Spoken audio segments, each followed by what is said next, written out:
नमस्कार, जिंदगी मिलेगी दोबारा या खास कार्यक्रमात आपलं स्वागत। मी अमोल जोशी। जिंदगी मिलेगी दोबाराच्या सेटवर आज एक फारच इंटरेस्टिंग जोडपं आपल्या भेटीला आलेलं आहे। ते दोघेही जन्मतः अपंग आहेत, मात्र तरी सुद्धा या अपंगत्वातून कुठल्याही प्रकारची निराशा येऊ न देता आपापल्या क्षेत्रात आज ते उत्तम कामगिरी करतायत। शिवाय गेल्या 30 ते 31 वर्षांपासून ते पती पत्नी म्हणून सुद्धा एकमेकांसोबत राहतात आणि एकमेकांच्या साथीने हा प्रवास त्यांनी सुरू ठेवलेला आहे। या दोघांचंही आपण आपल्या सेटवर स्वागत करूया। राजीव केतकर आणि गौरी केतकर, वेलकम। आमच्या स्टुडिओमध्ये तुमचं स्वागत आहे। यांच्याबरोबरच्या गप्पा आपण सुरू करणार आहोत, मात्र त्यापूर्वी त्यांच्या आत्तापर्यंतच्या प्रेरणादायी प्रवासावर एक नजर। राजीव केतकर आणि गौरी केतकर जन्मतःच अपंगत्वाशी सामना करत जगत आलेलं हे जोडपं। राजीव केतकर यांना जन्मतःच अस्थिव्यंग जडलेला। हातपाय वाकडे असूनही त्यांच्या कुटुंबियांच्या पाठिंब्यामुळे ते त्यांचं आयुष्य यशस्वीपणे जगतायत। त्यांच्या दोन्ही पायांवर मिळून 8 शस्त्रक्रिया पार पडल्या आहेत। त्यामुळे काही काळ हॉस्पिटल, काही काळ घर आणि उरलेल्या वेळात शाळा असाच त्यांचा प्रवास होता। मात्र तरीही अनेक सन्मान, पुरस्कार मिळवत शिक्षणाबरोबरच त्यांनी त्यांचं करिअर घडवलं। तर गौरी केतकर यांनाही जन्मतःच सेरेब्रल पाल्सी या आजाराने ग्रासलेलं। कुठेतरी चमत्कार होऊन आपली मुलगी बरी होईल असा विश्वास गौरीच्या आई वडिलांना होता। मात्र तरीही डॉक्टरांच्या सांगण्यावरून गौरीने आपल्याला आहे त्याच परिस्थितीला सामोरं जायचं ठरवलं। ओळखीनेच गौरी आणि राजीव यांची भेट झाली आणि लग्नही झालं। लग्नानंतर दोघेही अपंग असल्यामुळे एकमेकांना समजून घेत त्यांनी आपला संसार सुखी केला।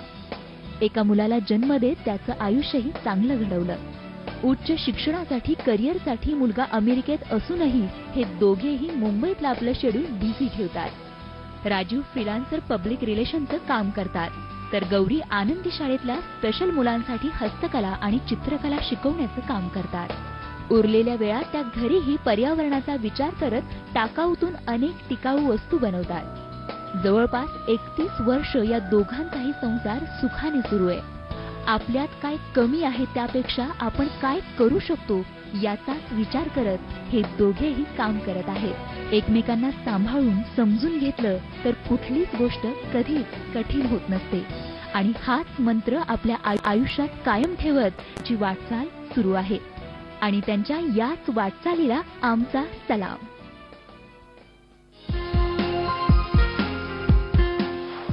तर आता आपण या गप्पांना सुरुवात करूया। राजीव सर, ह्या सगळ्याची सुरुवात जी होते ती तुमच्या जन्मापासूनच होते, तर तिथपासून ते तुम्ही कॉलेजला येईपर्यंतचा तुमचा बालपणातला प्रवास। मी जन्मताच म्हणजे ज्याला आपण अस्थिव्यंग असं म्हणतो तसा माझा दोष आहे आणि त्याच्यानंतर ऑपरेशन शिवाय दुसरा पर्याय नव्हता। ऑपरेशन्स केली तर मी जसा जन्माला आलो होतो तसाच कदाचित राहिलो असतो, पण माझ्या आईवडिलांच्या कृपेने म्हणा किंवा त्यांच्याकडल्या आशीर्वादाने म्हणा किंवा त्यांनी केलेल्या प्रयत्नांना यश म्हणून मी जो काही आज उभा आहे तो त्याच्यामुळे उभा आहे। दुसरं मी क्रेडिट देईन ते डॉक्टर शहाणे, डॉक्टर ढोलकिया, डॉक्टर झुंझुनवाला हे जे त्या काळचे प्रसिद्ध अस्थिव्यंग डॉक्टर जे होते, ज्याला आपण ऑर्थोपेडिक सर्जन म्हणतो, त्यांनी स्पेशली डॉक्टर ढोलकियांनी जे माझ्यावरती उपचार केले आणि त्यांच्या उपचारांमुळेच आज मी खरं सांगायचं तर एवढा जन्मजात अपंगत्व म्हणजे नेमकं काय? जन्मजात म्हणजे माझे हातपाय पूर्णपणे वागडे होते। म्हणजे तुमचे हातपाय जर का सरळ असतील तर माझे पायाचे अंगठे आतल्या बाजूने येऊन जवळजवळ अँकरला लागायचे। अच्छा अच्छा। आणि हाताचं पण फोरामला लागायचं। अशा प्रकारचं ते प्रचंड व्यक्तिमत्व हाडांची अशी आहे। पण मग ह्याचा परिणाम तुम्हाला शाळेत सुद्धा? हो, शाळेत माझी ऑपरेशन्स झाल्यानंतर मी जवळजवळ पावसाळ्यात तर मी पूर्ण तरी शाळेला गेलो मला आठवत नाही, तर माझे तेव्हाच्या काळचे माननीय पेठे सर, पोटे सर, पाटील म्हणून आमचे होते, नंतर कर्वे मॅडम होत्या, नंतर जुन्नरकर सर वगैरे असे जे काही मंडळी होते त्यांनी आम्हाला खूप प्रोत्साहन दिलं। मी मला असं आठवतं की मी माझ्या शाळेतली एकही ट्रिप पण बुडवलेली नाही। म्हणजे माझ्या आईवडिलांनी सांगितलं की तू प्रत्येक लॉंग ट्रिपला पण जायचं। तुमचे पेपर सुद्धा तुम्ही स्वतः? मी सगळे एकही माझा प्रश्नपत्रिका, उत्तरपत्रिका मी माझ्या स्वतःच्या हाताने लिहिलं। कधी कधी प्रश्नपत्रिका पूर्ण व्हायच्या, लिहून नाही व्हायच्या, पण ठीक आहे, आता ते दिवस गेले, पण मी माझ्या स्वतःच्या हाताने सगळी उत्तरं लिहिलेली आहेत आणि असं करत शाळेत तुम्ही, कधी नापास न होता एकही दांडी एकही गॅप न घेता तुम्ही सगळं ग्रॅज्युएट झालात. गौरीजी, तुमची काय गोष्ट? मला जन्मताच सेलेब्रल पाल्सी म्हणजे ज्याला मेंदूला झालेला पक्षाघात म्हणतात तो झाला. त्यामुळे माझी उजवी बाजू पूर्णपणे अधू झाली आणि त्यामुळे मी उजव्या बाजूनी काही करू शकत नाही. पण त्याच्यावर एकच उपाय आहे की व्यायाम, म्हणजे मरेपर्यंत व्यायाम करणं हा मला डॉक्टरांनी दिलेला सल्ला आहे आणि तो मी तंतोतंत पाळते. आणि मला शाळेत सुद्धा नॉर्मल शाळेत मी गेले आणि मला सांगायला आवडेल की जेव्हा सत्कार समारंभ झाला 10वीचा त्या बॅचचा, तेव्हा पहिल्या आलेल्या मुलीबरोबर माझाही सत्कार केला. हा, तर तेव्हा माझं खरंच सगळ्या टीचर्सना आणि सगळ्यांना अगदी भरून आलं, कारण इतकं मला शाळेतल्या टीचर्सनी खूप प्रोत्साहन दिलं होतं. म्हणजे आणि घरातल्यांनी तर कायमच मला आजही सगळेजण मला प्रोत्साहन देतात, माहेरी आणि सासरी. ओव्हरऑल जन्मापासून आतापर्यंतचा प्रवास बघितला तर जितकी वर्ष लग्नापूर्वी तुम्ही घालवलेली आहेत तितकीच वर्ष आता लग्न होऊन झालेली आहेत साधारण, जर आपण बघितलं त्याच्यापेक्षा जास्त झालेली.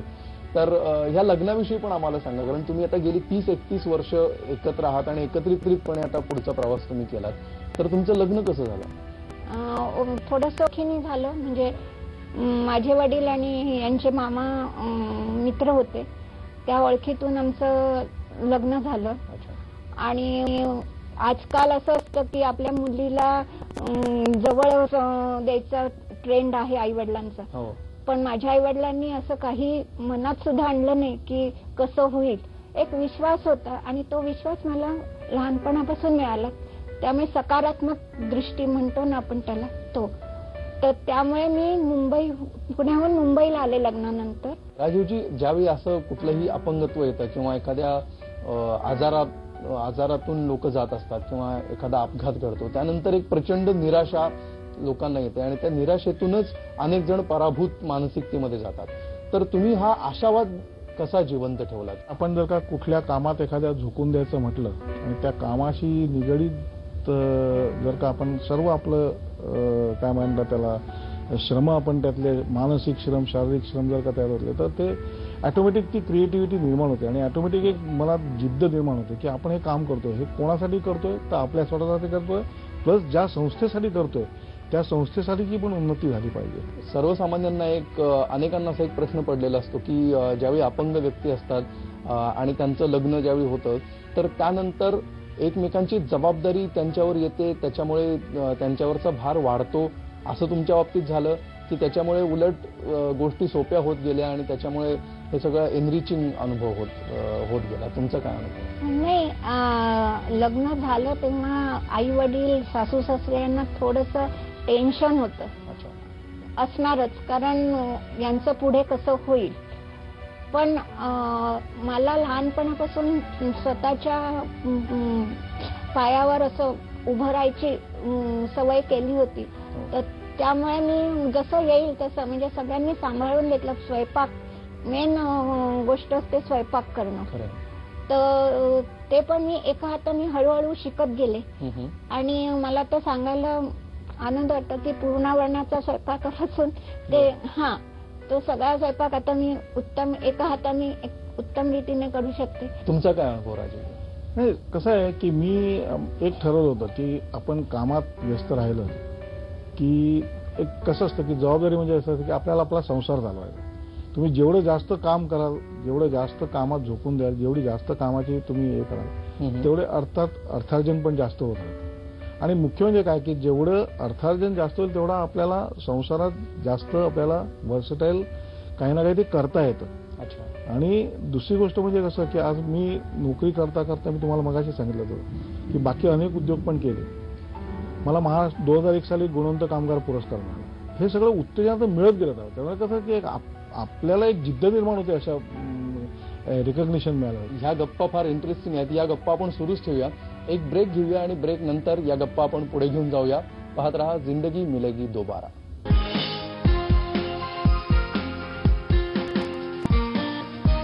जिंदगी मिलेगी दोबारा या खास कार्यक्रमात आपलं पुन्हा स्वागत. आपण गप्पा मारतो आहोत राजीव केतकर आणि गौरी केतकर यांच्याशी. गौरीजी, तुम्ही काय करता याविषयी पण आम्हाला जाणून घ्यायला आवडेल, कारण पर्यावरणाच्या दृष्टीने सुद्धा बरंच काम तुम्ही करत आहात. मला मुळात चित्रकलेची खूप आवड होती. चित्रकला आणि हस्तकला, लहानपणापासून मी चित्रकला आणि हस्तकला करत आलेली आहे. आणि मोठं झाल्यावर म्हणजे लग्न झाल्यावर इनफॅक्ट माझ्या मुलाला शिकवता शिकवता त्याच्या मित्रांना शिकवत गेले. मग आजूबाजूच्या शेजाऱ्यांच्या मुलांना असं करत एक्सटेंड करत गेले. आणि आता मी एका आनंदी स्पेशल स्कूलमध्ये शिकवायला जाते. आणि असं वेगवेगळ्या मी कार्यशाळा घेते, नॉर्मल मुलांसाठी ॲज वेल ॲज स्पेशल चिल्ड्रनसाठी.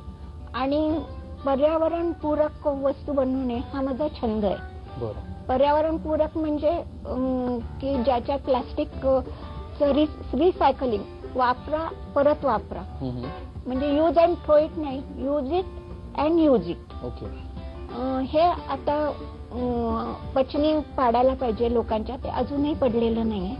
तर त्याच्यासाठी मी भरपूर काम करते. प्लास्टिकच्या पिशव्या मी घरातल्या उशा, खोळी किंवा भरपूर काम करते. प्लास्टिकच्या पिशव्या मी घरातल्या उशा, खोळी किंवा लोट, चक्के यांच्यामध्ये भरते. किंवा कागदापासून वेगवेगळ्या वस्तू बनवते. प्लास्टिकच्या बाटल्या रियूज करायचा प्रयत्न करते. ओल्यापासून खत बनवते. तर तुमचा हा प्रवास जवळून बघितलेल्या आणि अनुभवलेल्या अशा काही व्यक्तींच्या प्रति आज आम्ही तुमच्यासाठी आणलेले आहेत. आपण बघूया ते काय म्हणतात. राजू, काय म्हणतोय? अरे तुला पाहिल्याबरोबर मला 40 वर्षापूर्वीचा तू आठवतोयस. ते आपण गुजरात सौराष्ट्राच्या सहलीला गेलो होतो आणि चक्रीवादळात सापडलो होतो. त्यावेळेला तुझी जिद्द पाहिली मी. संपूर्ण बस ओली चिंब झालेली, तुमचं सगळं सामान वरती आहे टपवर. सकाळ झाली आणि मग आपण ते सामान उतरवायला सुरुवात केली. खरं सांगायचं तर इतर मुलं उतरवून घेत होती, डोक्यावर घेत होती, तसं तूही घेतलंस. आणि मग मात्र मला जबरदस्त धक्का बसला. अरे एवढं सामान, आणि त्यावेळेच्या बॅगा म्हणजे कशा, आजच्यासारख्या वॉटरप्रूफ नव्हत्या.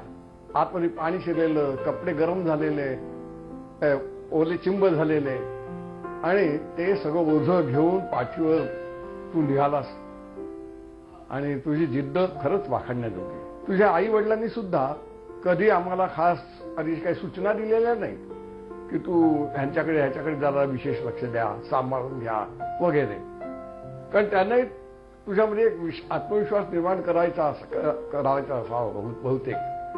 आणि त्यामुळे आज तू जो काही आहेस त्याची कल्पना त्याच वेळा म्हणजे 40 वर्षापूर्वीच मला आलेली आहे, 75 साली. राजीव आणि गौरी दोघांनी हे जे काही अपंग असूनही केलेलं आहे त्याच्यात मला असं वाटतं अनेक अपंग व्यक्ती ज्या अशा प्रकारचं जीवन जगताना त्यांना एवढे चॅलेंजेस येतात, त्यांना एक प्रेरणादायी असं त्यांचं जीवन आहे की एवढी मोठी अचिव्हमेंट असे लोक करू शकतायत. आणि राजीवजींचं आणि गौरीचं जे जीवन आहे ते खरोखरच एक मार्गदर्शक ठरेल. आणि राजीव आणि गौरी यांच्या पुढील जीवनासाठी मी त्यांना मनापासून शुभेच्छा देतो. मोठा झालो तेव्हा मला कळलं की किती चॅलेंजेस आईबाबांनी फेस केले.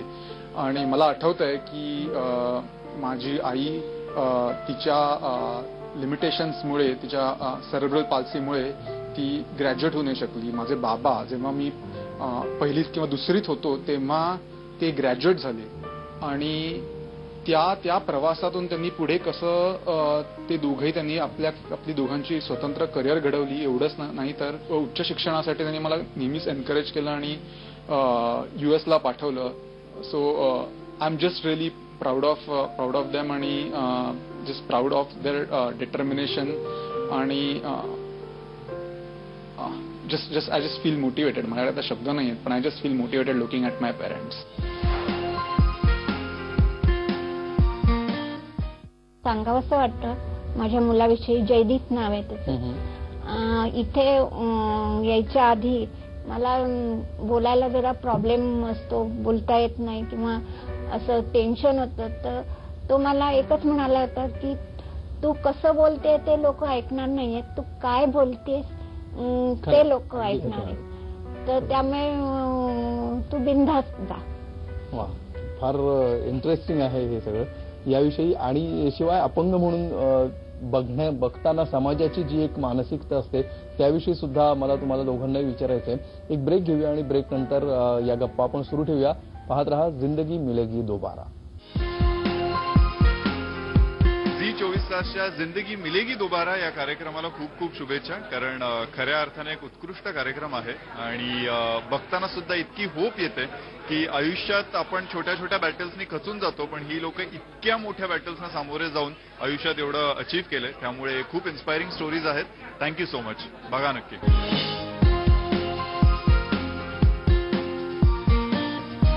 पुन्हा स्वागत जिंदगी मिलेगी दोबारा या खास कार्यक्रमामध्ये. आपण गप्पा मारतो आहोत राजीव केतकर आणि गौरी केतकर यांच्याशी. राजीवजी, अपंग म्हणून तुमचा पर्स्पेक्टिव्ह काय आहे हे मागच्या 2 भागामध्ये आपण बोललो, तुमचा प्रवास ऐकला. पण तुम्हाला अपंग म्हणून समाजाकडून आलेले अनुभव, लोकांची अपंगांकडे बघण्याची दृष्टी, ह्याच्याविषयी तुम्हाला काय अनुभव आहे? खरं सांगायचं तर ह्याच्याविषयी बोलण्यासारखं खूप आहे. पण आज जर का तुम्ही समाजातला दृष्टिकोन बघितलात, म्हणजे अगदी साध्या गोष्टी सांगतो की आज तुम्ही अपंगांच्या डब्यात शिरा, अपंगांच्या सीटवरती बसा. हेच आम्ही आता जेव्हा बाहेरच्या देशांमध्ये लोक उठतात, किंबहुना लोक बसलेलेच नसतात. सामाजिक भान राखून लोकांनी जर का अपंगांना थोडीशी मदत करण्याची जर का एक जिज्ञासा दाखवली की बाबा ये तू माझ्याऐवजी बस तू, तर ठीक आहे ना, दॅट इज काय, त्याच्यात काही चुकीचं काही नाही. आणि ते जर का गव्हर्नमेंटने ती सोय केली तर त्या माणसांना मिळू दे ना. दुसरी गोष्ट म्हणजे तुम्ही आता माझ्याकडे काही व्हॉट्सअपवरती आलं होतं की आज अपंग खेळाडू खूप आहेत, त्यांना प्रोत्साहन देणं आवश्यक आहे. अपंगांसाठी वेगळा ऑलिम्पियाड भरतो. इंडियातनं किती जण जातात? मला वाटतं हाताच्या बोटावर मोजण्या इतके सुद्धा नसतात. दुसरी महत्वाची गोष्ट म्हणजे आज अपंगांकडे तुम्ही अपंग एखादा कर्तृत्वान नसला तर त्याला तुम्ही शाबासकी द्या, त्याला तुम्ही काहीतरी प्रोत्साहनात्मक मत द्या. गौरीजी, तुम्हाला आतापर्यंतचा तुमचा सगळा प्रवास आम्ही ऐकलात. इथून पुढे तुमची काय स्वप्न आहेत, काय करायचं आता इथून पुढे असा विचार आहे तुमचा? बहुतेक वेळा काय होतं की आता सेलेब्रल पाल्सीच उदाहरण घ्या. सेलेब्रल पाल्सी हा आजार नाही, ही अवस्था आहे. तर त्याला जर का योग्य दिशा मिळाली तर तो कुठल्या कुठे पोहोचू शकतो. आणि हे पेरेंट्सना समजावून सांगावं लागतं, कारण ते कुठेतरी पेरेंट्समध्ये निगेटिव्हिटी निर्माण होत असते. कारण याच्यात हे खूप स्लो प्रोसेस आहे.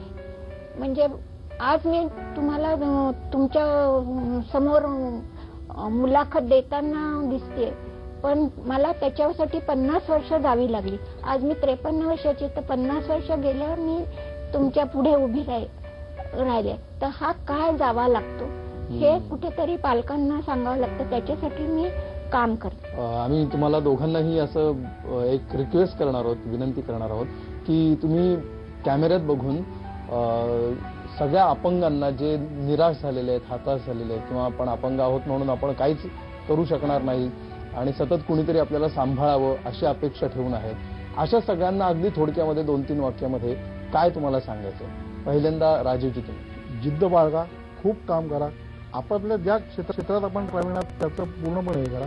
आणि जे ज्ञान तुमच्याकडे आहे ते ज्ञान तुम्ही दुसऱ्याला द्यायची तुम्ही एक मनाची ताकद ठेवा, तरच तुम्हाला तो मानसिक आनंद मिळेल एकमेकांना आणि तुम्हाला पण नवीन उभारी देऊन देईल. सहानुभूती घेण्यापेक्षा सहानुभूती घेणं चांगलं. तुमच्या दोघांचाही प्रवास हा जन्मापासून एकतर सुरू झालं स्ट्रगल, पण या स्ट्रगलवर अत्यंत यशस्वीपणे मात करत, किंबहुना निगेटिव्हिटीला कित्येक मैल दूर ठेवत तुम्ही पुढे निघून आलेला आहात. आणि असेच तुम्ही आम्हाला इन्स्पायर करत राहा. असेच आपापल्या क्षेत्रामध्ये तुम्ही जे काम करताय ते अधिक उत्तम पद्धतीने करत राहा. तुम्हाला दीर्घायुष्य लाभो या आम्ही तुम्हाला शुभेच्छा देतो. आणि थँक्यू व्हेरी मच, तुम्ही आमच्या सेटवर आलात आणि आमच्याशी गप्पा मारल्या. एक शेवटचं वाक्य फक्त बोलायचं आहे. माझ्या किंवा याच्या जीवनात जे जे लोक आले, म्हणजे आता इथे सगळ्यांची नावं घेणं शक्य नाही, पण मी झी 24 तासच्या माध्यमातून सगळ्यांचे आभार मानू इच्छितो. आणि असंच सहकार्य आम्हाला पुढे पण मिळू दे, असंच फक्त मी माझ्या सगळ्या बांधवांना, भगिनींना, मैत्रमैत्रिणींना सगळ्यांना सांगतो. Thank you very much. Thank you very much. बिलकुल, थँक्यू व्हेरी मच असं ते आजही म्हणतायत. ज्यांना आयुष्यामध्ये अनेक अडचणी आल्या, ज्यांनी आयुष्यामध्ये अनेक समस्या झेलल्या, अशी मंडळी ही एकतर दैवाला दोष देत बसतात किंवा आपल्या आजूबाजूच्या व्यक्तींना दोष देत बसतात. मात्र यातले कोणालाही दोष न देता आणि नकारात्मकतेला लांब ठेवून प्रचंड पॉझिटिव्हली पुढे आलेल्या आणि आयुष्याच्या या टप्प्यावर येऊन एवढं सगळं बघून सुद्धा तुम्हाला धन्यवाद देतो, तुम्हाला थँक्यू म्हणतो असं म्हणणाऱ्या या जोडप्याला आपण भेटलो. अशाच प्रकारे आयुष्यातल्या निराशेवर मात केलेल्या आणि पुन्हा एकदा मागे वळून आपल्याच आयुष्याला थँक्यू व्हेरी मच म्हणणाऱ्या अशाच काही इतर मंडळींना घेऊन आपण पुढच्या भागात देखील भेटणार आहोत. तोपर्यंत विसरू नका, जिंदगी मिलेगी दोबारा.